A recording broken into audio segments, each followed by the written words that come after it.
guys, welcome back to my YouTube channel. I hope you guys are doing great. So in this video, I have decided to share some DSA patterns which I have observed. So basically, I have been coding for 6 years, like from my second year when I was in college. So in these 6 years, I have analyzed some patterns which can help you in like solving DSA problems. And yeah, so in this video, we'll be discussing that. I hope this will be helpful for you. So of these patterns, right, I have created a sheet which has like for every pattern, it has like 4 to 5 problems. It's not like this is an SD sheet and you have to do it for interviews. I'm not saying that, but this sheet has like to a corresponding pattern, right, it has that problem. So if you are like revising or some sort of you want revision and you want to analyze different patterns, right, you can check out this sheet. Guys, let's see the sheet and let's see all 15 different DSA patterns which I have formulated in this sheet for you guys. So let's go. So guys, if you see in the sheet, right, first column is the name of the pattern, like which pattern is that, and in the second column you will find the problems which are associated with that pattern. Then in the third column you will see problems which are associated with that pattern. Then in fourth column you will see the YouTube video link. So some of these problems, right, I have created videos on my channel, so you can just check out those videos for explanation. So yeah, let's see first pattern, which is sliding window. So guys, sliding window concept, right, it is mostly used in those problems where you have to find a subarray with some condition. For example, find subarray with k distinct characters, or find subarray with longest subarray with like k repetitive characters, something like this, like where you have a subarray and you have a condition. So sliding window is also like further divided into two types, which is fixed sliding window and variable sliding window, which we will discuss when we will be solving sliding window problems in our Learn DSA playlist. But yeah, so these problems you can check out for sliding window concept. These are mostly present on LeetCode, and I have also created videos on few of them. So this was the first pattern, which is sliding window. Now let's move to the second pattern, which is two pointer. So guys, two pointer, as name can suggest, right, you have two pointers. So two pointer approach is mostly used in those places where you have to find pairs, right, like find a pair which like a pair you have to find with some condition, like find a pair with some target, like sum equal to some number, or like find two numbers which are satisfying some condition. Okay, so guys, if you see in this list, right, these are very important interview questions which are asked of two pointer, like threesome, foursome, container with most water, three-way partitioning, sort colors. So you can just check out these problems, and some of them I've created video also. So then let's move to the third pattern, which is greedy. So greedy is basically like in greedy problems, right, mostly you have to do sorting.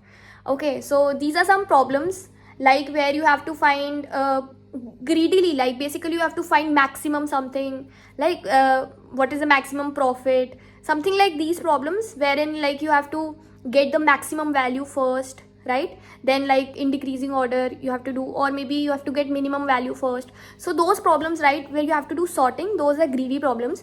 And these are some problems which in you have to greedily think, and I have mostly created for all of these problems videos, so you can check the videos also. Now let's move to the fourth pattern, which is binary search on answer, which is like one of my favorite patterns.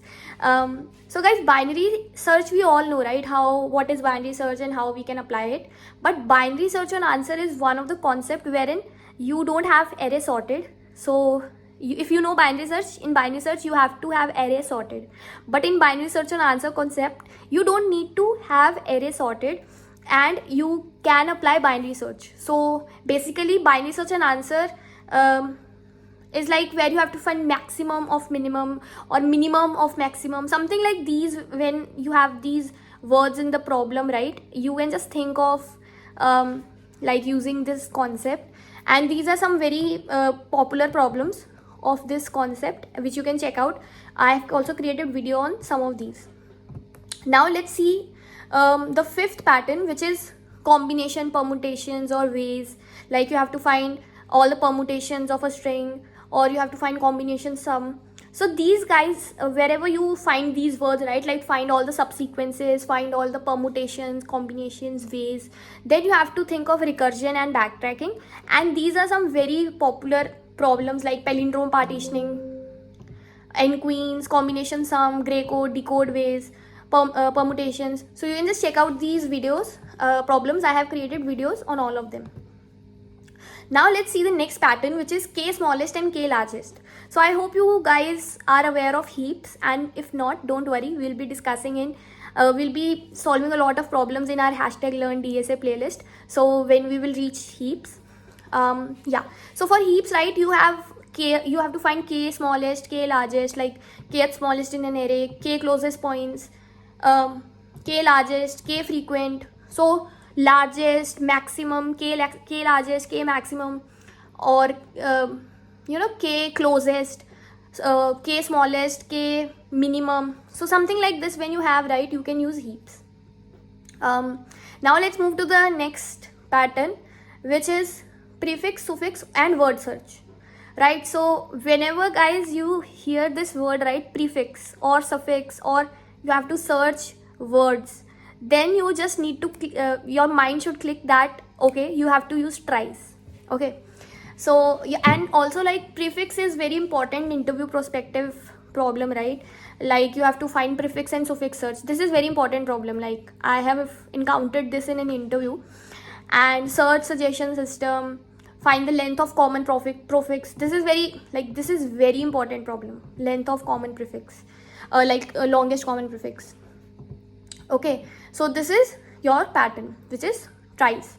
Then you have famous graphs, DFS, BFS, where you are given like you have some nodes, you have to find some path or something, or you have a matrix and you have to find number of like the like some islands, or you have to find how much minimum time it would take to turn all the oranges rotten, or how much time it would take for every node to turn to maybe devil or something, like princess devil concept. So these kind of problems you have when you have, so you can use DFS, BFS. So mostly DFS, BFS videos I have not created much, but yeah, surely will add soon in future. So you can just check out this pattern. Now let's move forward to the next pattern, which is topological sort, which is one of my favorite again. So in topological sort, right, basically you have to traverse nodes. So you will be given a graph and you have to traverse nodes in specific pattern. That is like this node can be traversed only if previous node is traversed. So there is dependency on different nodes on each other. Okay, so like if it is given that A should be traversed before B, then you have to traverse A first and then you should go to B. So there like this dependency, right? Then you can just think of using topological sort. So these are some problems which you can check out. Now you have bitwise XOR. Okay, bitwise XOR, which is not very much which I like, but yeah, it's important interview perspective. So bitwise XOR, right, you have to find like maybe some missing or repeating elements in an array. So I've created video on this. Single number you have to find, complement of base 10 integer. This is also very popular problem. Okay, so bitwise XOR is basically like where you have to deal with finding a number, or you have to find repeating element and all that. So that is when this pattern is used. Now let's move to the next pattern, which is tree DFS. So earlier DFS, BFS, which we have discussed, was for the graph thing. Now this is for the trees. So in trees, right, whenever you have to go from the root node till the depth, right, till the leaf node, then you can use DFS. So when you have to find the depth of the binary tree, or when you have to find sum of root to leaf nodes, then you can think of using DFS. Or when you have to find the path sum, like from maximum path which can be there. When you have to find vertical sum or lowest common ancestor. So in these kind of problems, right, you can use DFS. Okay, now let's move to the next pattern, which is BFS in trees. So BFS is breadth first search, right? So whenever you have to find width of binary tree, or you have to find level order traversal, you have to do level order traversal, or you have to find zigzag level order traversal, or you have to find the next pointers in each node. Like you have these your siblings and you have to connect them together. Okay, so then you can use BFS. I've created video on all of these problems, so you can check that out. Yeah, so that was it. Now let's move to the next pattern, which is slow and fast pointers in linked list, which is very important, guys, because it's mostly used to detect loop in the linked list. So whenever you have to find loop in the linked list or cycle in the linked list, middle of the linked list, this concept is very used, like slow and fast pointer. Okay, so I've created videos on that. You can just check out those videos and understand how this concept works. Okay, slow and fast pointer. Yeah, now let's move to the next pattern, which is parenthesis problem, like in stack. So guys, whenever you are given parenthesis problem, right, a lot of times you'll be using stack, because like you have to find whether it's balanced parentheses, or you have to find the longest valid parentheses, right, or the score of parentheses. So these are some problems like which you can like where you can use stack. Okay, now for the next pattern, you have DP. That is your knapsack pattern. So in dynamic programming, right, you will get a lot of patterns, like you have MCM pattern, you have subset problem, which is kind of, yeah, subset. Then you have knapsack problem. Okay, knapsack concepts like subset and knapsack are similar only. Then like rod cutting problem, target sum, 0-1 knapsack. These are some like knapsack problems, like similar to knapsack. And there is other patterns also in DP, like MCM, and there are others also, but that I will discuss when I'll be coming to DP playlist. But this is like overall 15 patterns which I have observed while coding, and I hope these will be helpful to you. And yeah, so let me know in the comments if you know any other pattern, so that we can just add it into list. And if you want link to this list, right, you can just comment down in the comments link, and I will share this on your email. Also, it would be really grateful if you comment link and your email along with it, so that I can share it with you. And if you found the video helpful, please like it. Do share it with your friends, guys, because you're not a good friend if you don't help a friend, right? So just share this with your friends. Subscribe to my YouTube channel if you found this helpful, and I'll see you in the next video. Bye.